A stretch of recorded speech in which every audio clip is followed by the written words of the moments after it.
ಬಂದಿರತಕ್ಕಂಥ ಎಲ್ಲ ನಮ್ಮ ಹಿತೈಷಿಗಳು ಹಿರಿಯರಿಗೆ ಸಾಷ್ಟಾಂಗ ನಮಸ್ಕಾರಗಳನ್ನು ಹೇಳ್ತೀನಿ. ಒಂದು ಹಿತ ನುಡಿಗಳನ್ನು ಹೇಳಿ ಅಣ್ಣ, ಏನಾದ್ರು ತಪ್ಪಿದ್ರೆ ಇರೋಣ ಅಂತ ಅವ್ರು ಹೇಳಿದ್ರು. ಡೈರೆಕ್ಟು ಇಂಡೈರೆಕ್ಟ್ ಎರಡರಲ್ಲೂ ಹೇಳಿದ್ರು.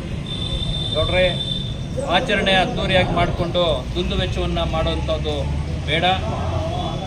ನಮ್ಮ ದೇಶಕ್ಕೆ ಪ್ರಾಣವನ್ನು ಕೊಟ್ಟಿರ್ತಕ್ಕಂಥ ಯೋಧರಾಗಿರಲಿ, ಇಲ್ಲ ಯಾವುದಾದ್ರೂ ಹಿಂದುಳಿದಿರ್ತಕ್ಕಂಥ ಹಳ್ಳಿಯಲ್ಲಿ ಯಾವುದಾದ್ರೂ ಒಂದು ಶೆಡ್ಡನ್ನು ಹಾಕತಕ್ಕಂಥದ್ದು, ಇಲ್ಲ ಹಿಂದುಳಿದಿರ್ತಕ್ಕಂಥ ಶಾಲೆಗೆ ಭೇಟಿ ಕೊಟ್ಟು ಅಲ್ಲಿ ಮಕ್ಕಳಿಗೆ ಏನಾದರೂ ಅನುಕೂಲ ಮಾಡತಕ್ಕಂಥ ಕೆಲಸವನ್ನು ಮುಂದಿನ ದಿನಗಳಲ್ಲಿ ಮಾಡಬೇಕು ಅಂತ ಹೇಳ್ತಾ ಇದ್ದಾರೆ.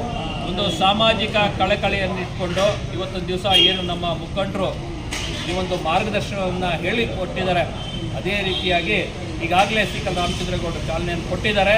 ನಾನು ಸಹ ಅವರ ಹಾದಿಯಲ್ಲೇ ನಮ್ಮ ಮುಖಂಡರ ಒಂದು ಆದರ್ಶದಂತೆ ಸೂಚನೆಯಂತೆ ಮುಂದಿನ ದಿನಗಳಲ್ಲಿ ವಿಶಿಷ್ಟವಾಗಿ ಶಾಲೆಗಳಿಗೆ ಹಾಗೂ ಹಿಂದುಳಿದಿರ್ತಕ್ಕಂಥ ಹಳ್ಳಿಗಳಿಗೆ ಭೇಟಿ ಕೊಡೋದ್ರ ಮುಖಾಂತರ ಅಲ್ಲಿ ಏನು ಅಭಿವೃದ್ಧಿ ಕಾರ್ಯಗಳನ್ನು ಮಾಡ್ಬೋದು ಆ ಕಾರ್ಯಗಳನ್ನು ಮಾಡತಕ್ಕಂಥ ಕೆಲಸವನ್ನು ಹಿರಿಯರ ಒಂದು ಸೂಚನೆಯಂತೆ ಅವರ ಆದರ್ಶದಂತೆ ನಾನು ಮಾಡ್ತೀನಿ ಅಂತೇಳಿ ಈ ಮುಖಾಂತರ ನನ್ನನ್ನು ಕೆಲವು ಘಟನೆಗಳಿಂದ ಅಂಧ ಮಕ್ಕಳ ಜೊತೆ ಆಚರಣೆ ಮಾಡಿಕೊಳ್ಳಲಿಕ್ಕೆ ಸಾಧ್ಯವಿಲ್ಲ ಅಂತ ಹೇಳಿದೆ. ಯಾಕಂದರೆ ಪರ್ಮಿಷನ್ ಇಲ್ಲ, ಕೆಲವೊಂದು ಗೌರ್ಮೆಂಟ್ ರಿಸ್ಟ್ರಿಕ್ಷನ್ ಇದರಿಂದ ಅಲ್ಲಿ ಪರ್ಮಿಷನ್ ಕೊಡಲಿಲ್ಲ. ಆದರೂ ಸಹ ರಾಮಚಂದ್ರೇಗೌಡ ಶ್ರೀಕಲ್ ರಾಮಚಂದ್ರೇಗೌಡರು ಅಂಧ ಮಕ್ಕಳ ಒಂದು ಶಾಲೆಗೆ ಭೇಟಿ ಕೊಟ್ಟಾಗ ಅವರ ಪೌಷ್ಟಿಕ ಒಂದು ಕೊರತೆಯಿಂದ ಯಾವ ರೀತಿ ಮಕ್ಕಳು ಸಫರ್ ಆಗ್ತಾಯಿದ್ರು ಅನ್ನೋದನ್ನ ನೋಡಿ ಅವರು ಕೊನೆ ವರ್ಷವೇ ಅವರು ಅನೌನ್ಸ್ಮೆಂಟ್ ಮಾಡಿದ್ರು. ಪ್ರತಿದಿನವೂ ಅವರಿಗೆ ಮೊಟ್ಟೆ ಹಾಗೂ ಹಾಲನ್ನು ಕೊಡ್ತಕ್ಕಂಥ ಕೆಲಸಗಳನ್ನು ಮಾಡ್ಕೊಂಡು ಬರ್ತಾ ಇದ್ದಾರೆ.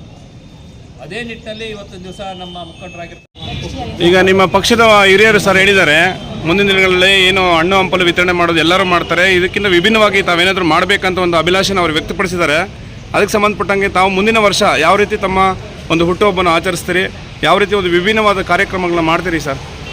ಶಿಡ್ಲಘಟ್ಟ ವಿಧಾನಸಭಾ ಕ್ಷೇತ್ರದಲ್ಲಿ ಪ್ರತಿ ವರ್ಷದಂತೆ ಈ ವರ್ಷವೂ ಸಹ ಎಲ್ಲ ನಮ್ಮ ಹಿತೈಷಿಗಳು ಹಿರಿಯರು ಪ್ರಮುಖವಾಗಿ ಕಾರ್ಯಕರ್ತರು ಸೇರಿಕೊಂಡು ತನ್ನ ಹುಟ್ಟುಹಬ್ಬವನ್ನು ವಿಶೇಷವಾಗಿ ಸರಳ ರೀತಿಯಲ್ಲಿ ಆಚರಣೆ ಮಾಡಬೇಕು ಒಂದು ನಿಟ್ಟಿನಲ್ಲಿ ಇವತ್ತು ದಿವಸ ದೇವಸ್ಥಾನದಲ್ಲಿ ಹಾಗೂ ಆಸ್ಪತ್ರೆಯಲ್ಲಿ ಒಳರೋಗಿಗಳಿಗೆ ಹಣ್ಣು ಹಂಪಲವನ್ನು, ಅಂಧ ಮಕ್ಕಳಿಗೆ ಅವರಿಗೆ ಊಟವನ್ನು ಕೊಡ್ತಕ್ಕಂಥದ್ದು ಹಾಗೂ ಪ್ರತಿ ವರ್ಷವೂ ಅಲ್ಲೇ ಕಾರ್ಯಕ್ರಮ, ಅವ್ರ ಆರ್ಥಿಕವಾಗಿ ಚೆನ್ನಾಗಿದ್ದು ಸ್ವಚ್ಛತಾ ಕಾರ್ಯಕ್ರಮ ಇಂಥವೆಲ್ಲ ಇಟ್ಕೊಂಡು ಅವ್ರ ಅಭಿಮಾನಿಗಳು ಒಂದು ದಿವಸ ಎಲ್ಲ ಅಲ್ಲಿ ಕಾಲ ಕಳಿಬೇಕು.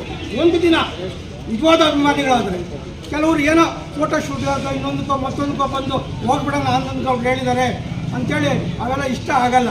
ಖಂಡಿತ ಮುಂದಿನ ದಿನಗಳಲ್ಲಿ ಇಂಥ ಕೆಲಸ ನೀವು ಮಾಡ್ತೀರಾ ಅಂತೇಳಿ ಆಶಿಸ್ತಾ ತುಂಬ 100 ವರ್ಷ ನೀವು ಬದುಕಬೇಕು, ಪ್ರತಿಯೊಂದು ಹುಟ್ಟುಹಬ್ಬ ಕೂಡ ಒಂದು ಮೈಲಿಗಲ್ಲ ಆಗಬೇಕು ಅಂಥೇಳಿ ಹಾರೈಸ್ತಾ ಈ 2 ಮಾತನ್ನು ಮುಗಿಸ್ತಾ ಇದ್ದೀನಿ.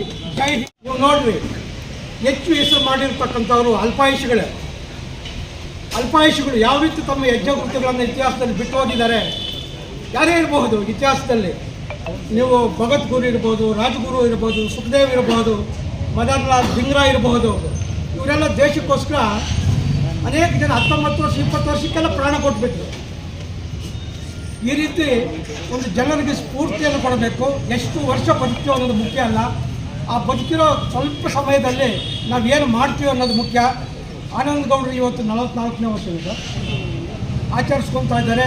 ಅವರು 3 ವರ್ಷಗಳನ್ನು ಆಯಸ್ಸು ಕೊಡಲಿ ದೇವರು. ಅದೇ ರೀತಿ ಮುಂದಿನ ದಿನಗಳಲ್ಲಿ ಒಳ್ಳೆ ಕೆಲಸಗಳನ್ನು ಮಾಡಲಿ, 10 ಜನಕ್ಕೆ ಉಪಯೋಗ ಆಗಲಿ ಅಂತಲೂ. ಯಾಕೆಂದರೆ ಪ್ರತಿಯೊಬ್ಬರು ಕೂಡ ಇವತ್ತು ಒಂದು ಅನ್ನದಾನ ಅಥವಾ ಹಾಸ್ಪಿಟ್ಲಲ್ಲಿ ಹಣ್ಣು ಹಂಪಲ ಎಲ್ಲ ಕೊಡ್ತಾ ಇದ್ದಾರೆ. ಸ್ವಲ್ಪ ಡಿಫ್ರೆಂಟಾಗಿ ಏನಾದರೂ ಒಂದು ನೆರಳನ್ನು ಒದಗಿಸೋದು ಅಥವಾ ಹಳ್ಳಿಯಲ್ಲಿ ಯಾವುದೋ ಹಳ್ಳಿಗಾಡಿನಲ್ಲಿ ಇದೇ ಖರ್ಚನ್ನು ಒಂದು 5 ಮಾಸ್ಕ್ ಲೈಟ್ ಹಾಕ್ಸೋದು ಶಾಶ್ವತವಾಗಿರುತ್ತೆ. ನನಗೆ ಈ ಟೈಮಲ್ಲಿ ಒಂದು ಉದಾಹರಣೆ ಜ್ಞಾಪಕ ಬರುತ್ತೆ.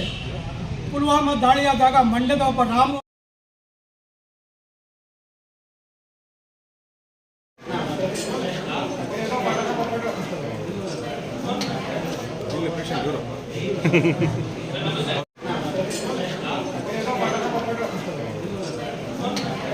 ಇಲ್ಲ